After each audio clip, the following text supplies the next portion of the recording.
Alors, il existe beaucoup de sortes différentes d'énergie. Je vais donner un exemple. En ce moment, je suis en train de tenir un stylo. Si j'échappe mon stylo, il y a une énergie qui va l'attirer vers le sol. C'est la gravité. En ce moment, je suis en train de vous parler. Ça, c'est du son. Il existe toutes sortes d'énergie. Alors, la lumière, c'est quel type d'énergie? En effet, c'est pas un seul type d'énergie. L'affaire qui est très intéressante avec la lumière, c'est que c'est vraiment deux types d'énergie, mais comme combinés ensemble. On dit que la lumière, c'est de l'énergie électromagnétique. Je sais, je vous lance des super gros mots cette année. C'est parce que vous êtes incroyablement intelligent, vous êtes capable. Donc, la réalité, c'est la lumière, ça n'agit pas vraiment de une façon, ça agit de deux façons. Ça agit un petit peu comme de l'énergie électrique, donc vous avez vu en 9e l'électricité, et ça agit un petit peu comme du magnétisme. Donc, ça, c'est les aimants, comme tu vois dans le portrait. Là, je suis en train de vous parler de type d'énergie électromagnétique, mais c'est quoi ou juste comme, comment est-ce que la lumière est formée? C'est quoi ou juste la lumière? Oh, pauvre petit chien. Juste pour vous donner un petit peu de background, un petit peu d'histoire. Au tout début, là, quand les scientifiques, quand les philosophes tentaient d'expliquer c'était quoi ou juste la lumière, il y avait deux grandes théories. Fait que c'est un peu comme la politique américaine, un petit peu. T'as le côté gauche, puis t'as le côté droite. C'est la même affaire avec les théories qui expliquaient c'était quoi ou juste la lumière. La première théorie, c'était la théorie qu'on appelle particulaire. Fait que si tu regardes particulaire, là, okay, il y a comme un mot caché là-dedans. Et ça, c'est particules.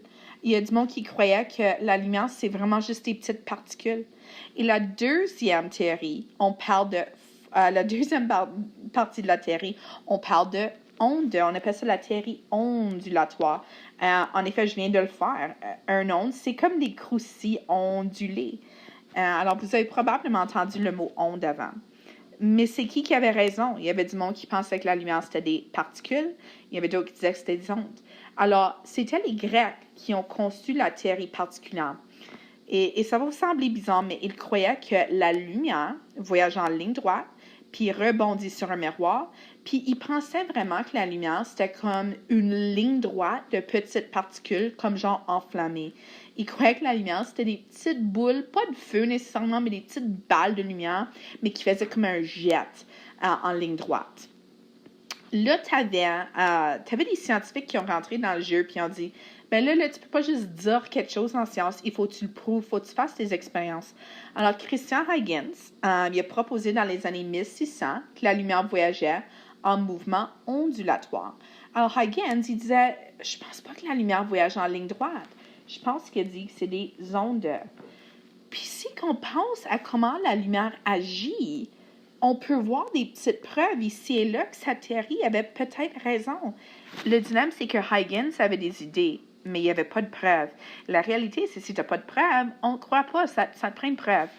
Alors, à peu près 200 ans plus tard, Thomas Young, il a prouvé la théorie de Huygens. Et ça va vous sembler banal au bout, mais voici ce qu'il a fait. OK? Moi, je vais mettre ça comme plus moderne pour vous autres. Mais il a pris une lampe de poche. Et vous allez rire de mes dessins. OK, une lampe de poche.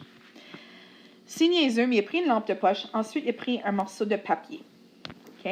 Puis, qu'est-ce qu'il a fait? C'est qu'il a coupé un trou dans le morceau de papier. Il a pris sa lampe de poche, puis il l'a visé vers le trou. Et qu'est-ce qu'il a observé? C'est qu'il a regardé le mur qui était de l'autre bord, puis il a observé quelle image allait créer contre ce mur.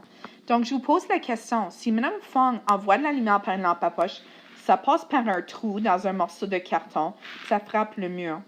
Est-ce que la lumière qui passe va être exactement la même grandeur que le trou?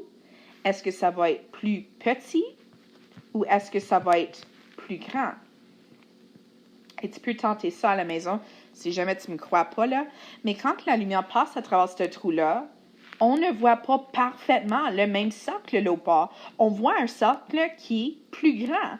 Alors, Young a dit, t'as une minute là, si la lumière voyage en ligne droite, je devrais voir parfaitement le même cercle. Mais c'est pas ça qu'on a vu.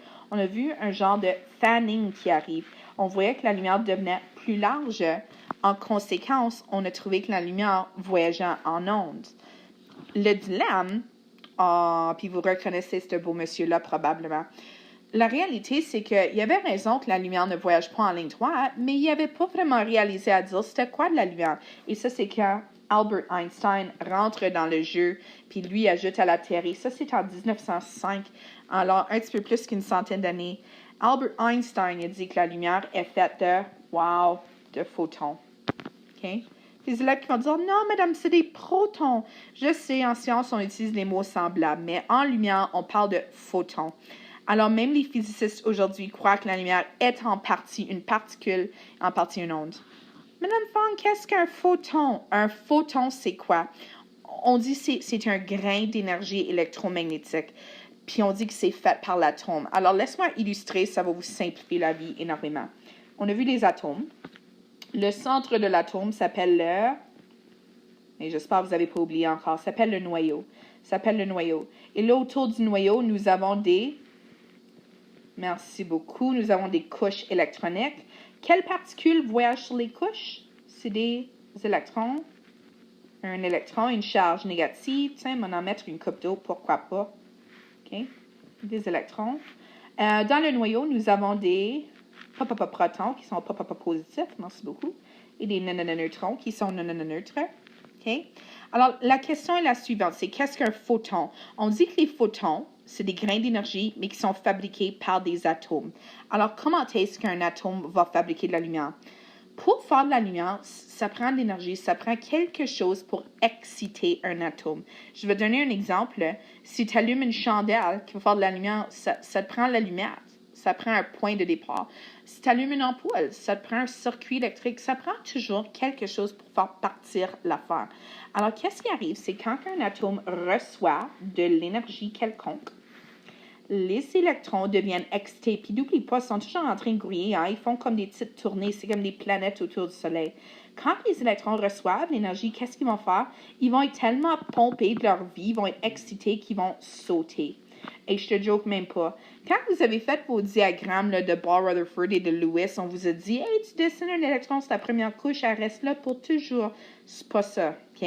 Des fois, quand un atome reçoit de l'énergie, l'électron va sauter. Mais l'affaire qui est cool, c'est qu'elle va toujours se retrouver. Elle va retourner à sa couche originale.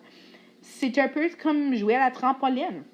Mais l'affaire qui est vraiment fun, c'est quand un électron va sauter, comme tu es en train de voir, elle va relâcher un grain d'énergie. Et ce grain d'énergie va commencer à faire un mouvement d'onde. Encore une fois, un électron reçoit de l'énergie. Peut-être j'ai branché dans un circuit. L'électron saute à une autre couche. L'électron revient. Et quand elle revient, elle relâche de l'énergie. Ça, c'est ce qu'on appelle un photon. Alors, un photon, c'est réellement la particule que tu es en train de voir. C'est ça qui fait de la lumière. Pourquoi est-ce que je vois de la lumière comme étant blanche? Pourquoi je le vois comme étant jaune? Pourquoi il y a des lumières que je vois comme étant bleues? Tu sais, quand tu es en train de conduire, tu vois des lumières d'autres voitures qui sont bleues. La réponse, c'est parce que la hauteur du seau va déterminer la couleur. Si que le seau est plus large, ça va donner une couleur. Et si que le seau est plus court, ça va donner une autre couleur. Quand toi, tu es en train de voir la lumière, tu n'es pas en train de voir un photon singulier. Tu es en train de voir beaucoup de photons. Et un paquet de photons, c'est ce qu'on appelle un quantum. Et si jamais que tu as regardé une émission de Big Bang Theory, sûrement tu as entendu le mot quantum physics. C'est quoi du quantum physics, là? Vous allez sortir moins les yeux aujourd'hui. Quantum physics, c'est l'étude de la lumière. En effet, c'est ça. Je sais, les scientifiques, ils mettent ça comme super complexe, là, mais c'est pas si complexe que ça. Un électron saute, revient, lâche de l'énergie, ça, c'est un photon. Qu'est-ce qu'un quantum? Quand tu as un méchant paquet de photons. Et c'est ça qui fait de la lumière. L'affaire qui est cool, c'est que la lumière n'a pas toujours la même longueur d'onde.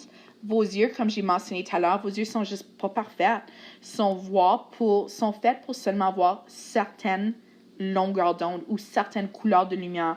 Toi, tes yeux peuvent seulement voir entre 400 nanomètres et 700 nanomètres. Et la réalité, c'est qu'il existe toutes sortes de lumières que nous ne pouvons pas voir à l'œil nu. Puis on va parler